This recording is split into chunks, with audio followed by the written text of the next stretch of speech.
ધંધુકા તાલુકા કક્ષાના 75માં વન મહોત્સવની ઉજવણી કાર્યક્રમ યોજાયો। અમદાવાદ જિલ્લાના ધંધુકા શહેર ખાતે ગઈકાલ સાંજના સમયે ફોરેસ્ટ ડિપાર્ટમેન્ટ દ્વારા 75માં વન મહોત્સવ કાર્યક્રમની ઉજવણી તેમજ વૃક્ષારોપણ કાર્યક્રમ યોજાયો હતો। ધંધુકા શહેર ખાતે તાલુકા કક્ષાના 75માં વન મહોત્સવની ઉજવણી કાર્યક્રમ રેન્ટ્સ હાઉસ ધંધુકા ખાતે ગઈકાલ સાંજના સમયે યોજવામાં આવ્યો હતો। આ કાર્યક્રમમાં ધારાસભ્ય કાળુભાઈ ડાભીના અધ્યક્ષસ્થાને યોજાયો હતો, જેમાં રાજ્યમાં ચાલી રહેલ અભિયાન એક પેડ માં કે નામ અંતર્ગત નવા છોડો વાવવામાં આવ્યા હતા અને તેનું મહત્વ સમજાવવામાં આવ્યું હતું। આ પ્રસંગે ધંધુકા નાયબ કલેક્ટર, સબ ડિવિઝન મેજિસ્ટ્રેટ, ધંધુકા વિધાનસભાના ધારાસભ્ય, પૂર્વ એપીએમસીના ચેરમેન, ફોરેસ્ટ ખાતાના અધિકારીઓ, તાલુકા ભાજપના હોદ્દેદારો વગેરે ઉપસ્થિત રહ્યા હતા।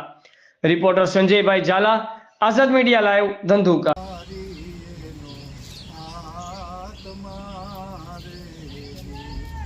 ઝાડવા પોતે રે પોતાના ફળ નથી ખાતા રે,